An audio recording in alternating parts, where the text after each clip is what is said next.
Hello, and welcome to this live webinar on the subject of spreadsheet risk. Now, in the email invitation to the webinar, I think I was described as being particularly risk averse. To be fair, if I was that risk averse, I doubt I'd be doing a live webinar. Anyway, let's get on with spreadsheet risk. And the whole issue of spreadsheet risk is one that crops up in the national and international news with some frequency. And this can be useful if you're in an organization where you're the person who appreciates the risk of spreadsheet use, and perhaps you're having difficulty convincing others in your organization to take the matter seriously, devote the required resources and budget to managing the issue. Then being able to point out these stories, cases where organizations, individuals have suffered significant damage and loss through spreadsheet problems, it can be a valuable aid in focusing people's attention on sorting the problem out. And if we just take a couple of recent stories as an example, the first one I'm including is Reinhart and Rogoff. Reinhart and Rogoff were Harvard professors. They produced an internationally renowned paper on the economics of governmental austerity, and grossly oversimplifying the conclusion of the paper. I think it seemed to say was that governments that were more austere in the short term, then when you looked at the economies of those countries in the medium to longer term, they tended to recover better than countries that had gone for less austere measures. And quite a few of the countries that had gone for austerity, had chosen to implement austerity, used this paper as partial justification for the route they'd taken. Now, as I say, this was an internationally renowned paper. And another student, not one of Reinhart and Rogoff's students, but another student at a different university, decided to base their thesis on Reinhart and Rogoff's paper. And so they analysed the paper. And when they were doing so, they found great difficulty in getting the numbers to add up. And the student went to the supervisor, showed them the problem, they went through it again. And eventually they tracked the problem to a relatively simple calculation, which was looking at average growth rates of countries compared to the austerity that they'd gone for. And they realized that the calculation omitted some of the countries in the list. And it appears that in a simple Excel formula error, the range for calculating the average just hadn't been extended far enough down the column of numbers, and had left out several of the countries whose results should have been included. Now, there was considerable discussion about whether actually that made any difference to the overall result, the overall import of the paper. But whether or not it did, it led to significant reputational damage for Reinhart and Rogoff. If you search for Reinhart and Rogoff, perhaps before this issue, you'd have come across Harvard professors with internationally renowned and really important papers, and now you'll probably come across Reinhart and Rogoff spreadsheet error. So a very simple spreadsheet error can have very significant consequences. Now, probably difficult to assign any actual figure to financial figure to the amount of damage that Reinhart and Rogoff suffered. It's not the case with the next example, which this is a UK example. Over here in the UK, we have different franchises to run our different railway lines, and they go through a bidding process to see who's going to be able to buy the franchise for a particular line. And the West Coast Main Line the franchise was owned by Virgin, Richard Branson's Virgin, and the bidding process came around, went through, and Virgin lost the franchise. And Richard Branson was far from happy. And he said he just didn't understand how that result could possibly have occurred. And the UK government said, no, it's we've been through it. That's what happened. You've lost the franchise. Then a week or so later, they said, actually, the bidding process was flawed. We're going to have to do it again. Now, I'm not sure that anybody knows the full story of why it was flawed, but pretty much there seems consensus that it was to do with the spreadsheets sent to the different bidding parties and how the results of those spreadsheets were interpreted. And one suggestion I've seen is that one of the spreadsheets had been compiled taking into account the inflation rate, changing the cash flows to account for inflation, whereas another one had been prepared just using the figures as were without taking account of inflation. And then these two spreadsheets were then compared as though they were on the same basis, which clearly they weren't, and hence the incorrect result. However it happened, it does seem that the spreadsheet was involved, and it does seem that it's going to cost the UK taxpayer at the very least £55 million to rerun the bidding process. So a very significant financial loss there. So if you are in the process of trying to convince other people to take spreadsheet risk seriously, or you're yourself unsure about is there really a risk, then identifying some of these stories, seeing how they happened, can be of significant benefit. And one place you can go to find more details is the snappily named European Spreadsheet Risk Interest Group. And they have a collection, well, in fact, they have two collections of horror stories. These are spreadsheet or news stories involving spreadsheets that have made national or international news, all sorts of different examples. And when you look at some of these, some of them you'll probably think, well, really, that's just silly, so they shouldn't have done that, they deserved what they got. Others you might think, gosh, that would have been really easy to do, and you might have consequences for how you look at your own spreadsheets. I think this example probably falls into the that was a little bit silly category. This was Westpac, an Australian bank, I think, and they periodically had to disclose their figures to financial analysts, quarterly submission of figures. And one quarter they decided to send the spreadsheet with the figures to the analysts, but they realized, or the person submitting the figures realized, that there was some information there that was secret. It was to do with the next quarter, not the currently disclosed quarter, and absolutely mustn't be disclosed at that point in time. Now, rather than deleting it entirely, which I think quite a few of us would probably have done, they decided that it would be better to hide that information by formatting it as black text on a black background.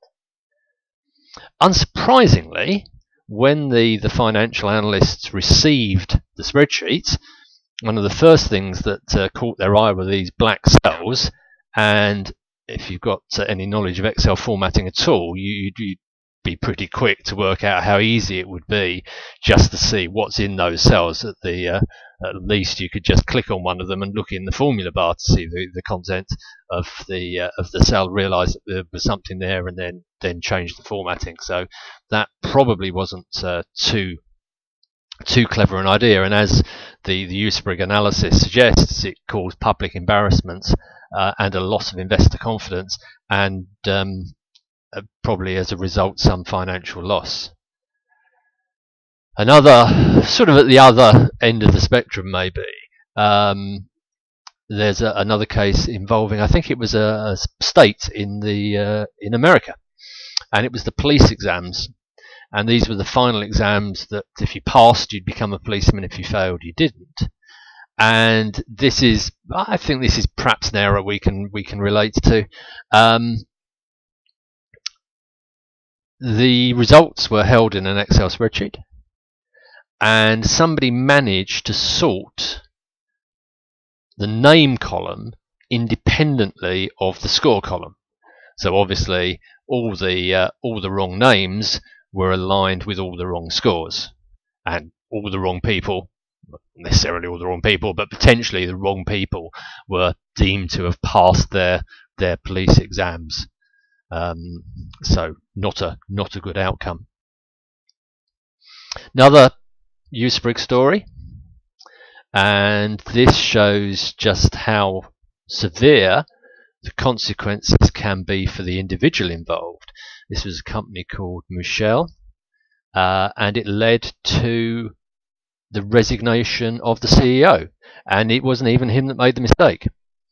An outside firm of actuaries had incorrectly valued the pension fund deficit due to a spreadsheet error, and the company had to write down their profits by £4.3 million, and as a result of that the CEO felt compelled to resign.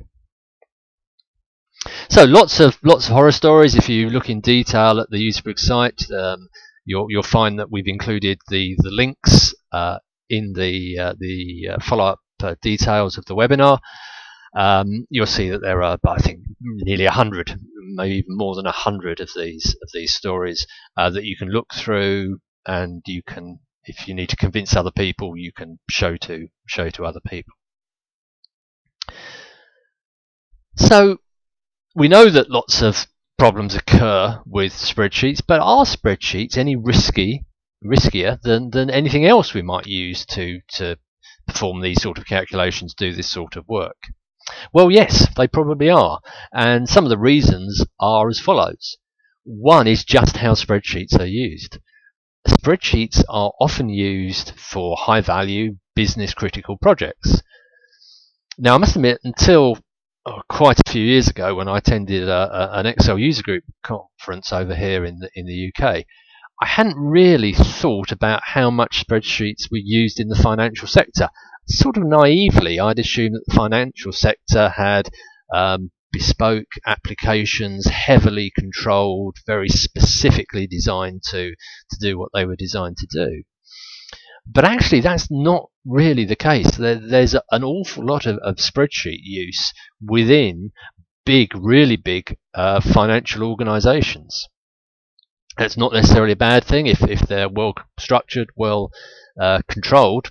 That may be fine, but it does show that spreadsheets are used in situations where if there is an error, it will be a big error and it will make the news. Now, also, spreadsheets have issues just because of their structure or complete lack of structure. All you've got in a spreadsheet really is a collection of cells, 17 billion plus cells per sheet in the latest versions. And you can put whatever you like in any of those cells. Now you can control it in some ways using things like data validation and stuff like that. But even that's not foolproof. And to really control it, you'd have to build a lot of Visual Basic or some other code around the spreadsheet. Spreadsheets are just inherently unstructured, whereas with a database, if you've got a date column, you can only type dates into that column. In a spreadsheet, you might think something's a date column, but people can type what they like into that date column, completely something other than a date, or just an incorrect date, like 30th of February, something like that potentially. So spreadsheets are, by their nature, error prone. And I think also, going back for a second to how they're used, as well as being used for high value business critical stuff, often what they're used for is individual bespoke stuff where it's difficult to verify the results in any other way. If it was easy to verify the results in any other way, you'd use that other way to do the calculation in the first place, perhaps. But often the spreadsheet is used because there's no other way to do the job that we want to do. So that really puts the spreadsheets out in a pretty exposed situation. You're creating the solution from scratch. You've got no precedent to use. You've got no way to check your result independently, which obviously is going to make it more likely that an error won't get spotted. And there's, I think, another more straightforward reason why spreadsheets are particularly dangerous, and that's to do with perception. Databases, people think databases are technical and you need some sort of knowledge of spreadsheets, maybe some sort of qualification. Programming, same sort of thing. You sort of expect a programmer in a big company to have some formal qualification in programming. But I think lots of people see spreadsheets as just another part of Office or whatever, just another bit of Office software like a word processor that anybody can have a go at and use. And yes, anybody can have a go at and use a spreadsheet. Whether they actually use the spreadsheet effectively and get the right answer is a completely different matter. And just over here on the right hand side, I work with an organisation over here called the Institute of Chartered Accountants in England and Wales, the ICAEW. They have a group that looks at spreadsheets. They have a website. They had a poll on their website where we asked where people learned how to use a spreadsheet properly. Now, the people answering that poll are probably mainly chartered accountants. They've got a very significant qualification in business and finance. They're particularly interested in Excel because that's why they're looking at the website. So they're probably a sort of the top slice of Excel knowledge. And yet even then, nearly 2/3 said they were just self-taught in Excel. A quarter had learnt Excel through their employment.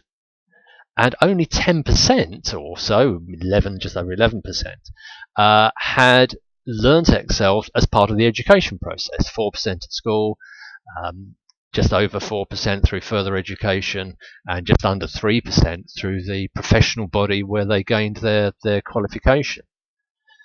So we're not teaching, certainly in the UK, we're not really teaching the use of spreadsheets even to the group of people, accountants, who are enormous users of spreadsheets and who use them in very important ways. So there is a big issue, I think, with just general knowledge about how to use spreadsheets properly. And I think because we do use spreadsheets so much, everybody uses spreadsheets, it's possible that they tend to get used out of familiarity rather than necessarily because they're the most suitable tool for the job. So people think, I've got a problem, could I do it with a spreadsheet? Yes, I probably could. I know how to use spreadsheets, I'll just do it with a spreadsheet. Rather than maybe thinking, is the absolute best tool to solve this problem a spreadsheet, or is it a database, or is it some other way? So people use spreadsheets where they should be using databases, where they should be using programs. And obviously one of the worst possible examples of that is people using a spreadsheet as a presentation tool in a live webinar. Really want to avoid doing that sort of thing. Now, you might be wondering why I've got a picture of Mario Balotelli on this particular sheet. And that's because, having said all of that, I do think that spreadsheets do get a bit of a bad press unnecessarily. They're a bit victimized. The errors occur. There's a spreadsheet somewhere in the error process. People blame the spreadsheet. Now, sometimes that's absolutely fair. It's because of the use of a spreadsheet that the error occurred. Other times, you look at what happened and you think, that would have happened if they'd been using a word processor, if they'd written it on a piece of paper. They were going to make that mistake anyway. The fact that they did it in a spreadsheet's got very little to do with the spreadsheet itself. And Mario Balotelli's done lots of famous things. One of those famous things was to pull his football shirt over his head and run around displaying a t-shirt message, "Why always me?" And I think spreadsheets could be forgiven for pulling their football sheet over their heads, football shirt even over their heads, and running around in circles displaying the message, why always me? Spreadsheets do probably get blamed more than they should, but that doesn't take away from the fact that spreadsheets are certainly at the root of some of these problems. So how risky can spreadsheets be? We'll have a look at a quote from EuSpRIG again. And this quote suggests that the vast majority, perhaps greater than 90% of spreadsheets, contain errors. Now, that's an enormous number of spreadsheets, an enormous percentage. And it's not just silly errors. More than 50% apparently of spreadsheet models used operationally in large businesses have material defects. Material means they're important, they're going to perhaps result in wrong decisions, wrong conclusions. And approximately 50% of executives had encountered spreadsheet related problems, and people had been dismissed because of those. Now, for me, there's a big paradox here, and that's this. If spreadsheets really are that unreliable, if more than 90% of spreadsheets are wrong, encourage us to make the wrong decisions, how come we're still using spreadsheets? We've seen that people have been dismissed for spreadsheet errors. If 90% of spreadsheets were wrong, surely we'd have dismissed every known spreadsheet user by now. If 50% of companies are using flawed spreadsheets to make their decisions, surely they'd all have gone bust by now. So if spreadsheets are really that incorrect, surely we'd have stopped using them. So how do we resolve this paradox? Now this isn't a universally popular view. This is my own view. I don't know how many people share this view. Certainly not everybody on EuSpRIG does. I had a bit of a forum discussion on this, during which I was likened to a member of the Italian Inquisition. Now, nobody expects to be likened to the Inquisition. But I suggested that the reason why spreadsheets are so wrong, but people still use them, is because something happens between the spreadsheet and the presentation of the information the spreadsheet conveys, or the decision-making process based on the spreadsheet. And that thing that happens is human intervention. People understand their spreadsheets, they know their weaknesses, they know which bits they can rely on, which bits they can't. So they mitigate the errors before people rely on that information. And that would sort of explain why spreadsheets on their own are wrong, but spreadsheets in use still seem to have a purpose, still seem to do the job we want them to. It would probably also explain why quite often a spreadsheet goes wrong when the creator isn't involved, when they've left the company or gone on holiday or something, somebody else takes over the spreadsheet, and that's when the error occurs. It's because that then the vital human interaction doesn't occur. And I think this has another consequence, and that's that perhaps we're looking at the wrong risk.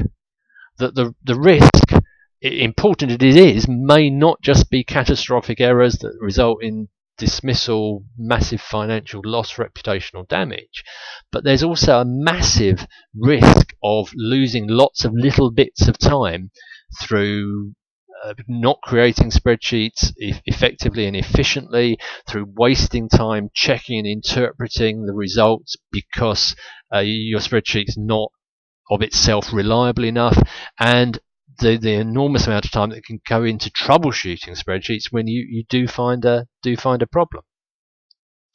And I think this leads us to the idea that the biggest risk isn't always the most obvious one. So, what kills the most people in Africa? You might think of something big with sharp teeth, or even something big with blunt teeth but with big jaws. but the number of people killed by hippos is dwarfed by the number of people killed by the tiny little mosquito. But there are lots and lots and lots and lots of mosquitoes. So maybe the big financial loss isn't the few catastrophic errors we come across. It's the massive amount of time that's wasted through the human intervention that goes into spreadsheets. So how can we reduce and manage these risks? Well, there are tools. There are tools out there, third-party bits of software that can help. And if you're in a big organization or even a relatively small organization, one of the first things you need to do is just establish how spreadsheets are used in that organization. Do you know all the spreadsheets that are in use and what they're being used for? And there are tools that can go through and look through your network files, identify spreadsheets, and help you realize just how big, how widespread the use of spreadsheets is. And I think typically when these tools are used, organizations find all sorts of spreadsheets that they didn't know existed, and not all of them are to do with fantasy football leagues. Some of these tools are clever enough that they can provide information on the contents of the spreadsheets as well, so you can help pick out the riskier spreadsheets, identify the ones that are likely to cause errors. For me, important as that is, particularly in bigger organisations, I think there's a very general way that we can reduce and manage spreadsheet risks, and it's to do with the education topic that we looked at just now. And it's sort of, we would say this, wouldn't we? But it is down to individual skills and knowledge. The better people understand how spreadsheets work, how they should be used, and the risks of using those spreadsheets, I think the better the spreadsheets they create will be, the more efficient the spreadsheets they create will be, the less human intervention will be necessary to ensure those spreadsheets give the right results. And hopefully, as a result of that, the less errors there will be, catastrophic errors and other errors in our spreadsheets. So just making sure that everybody you work with has the appropriate skills for the type of spreadsheets they create or use would make an enormous difference. And I mentioned the ICAEW before. They have a current initiative going. It was launched just under a year ago, and I and somebody else from Excel with Business were part of the committee that helped create this, and it's a document listing 20 principles for good spreadsheet practice. It's meant to be very, very practical. There's an example down here of Principle 6. Identify the audience. If a spreadsheet is intended to be understood and used by others, the design should facilitate this, and we use data validation as an example, showing that if you incorporate data validation, you at least get a message to show that you've entered a wrong interest rate. But the whole idea of the 20 principles is that they should be practical, they should be easy to follow. They're not a replacement for the spreadsheet standards that bigger organizations often use, and those that don't perhaps should investigate using. Those standards can be very comprehensive. The idea of the 20 principles is perhaps more about awareness, making sure people are aware of the risks, aware of what they can do in general to help avoid those risks. And again, links to the risk document itself and some supporting documentation for that will be available after the webinar. Now, this is a two-part webinar. The first part has been looking at sort of the conceptual aspect of spreadsheet risk. The second part is going to be much more practical.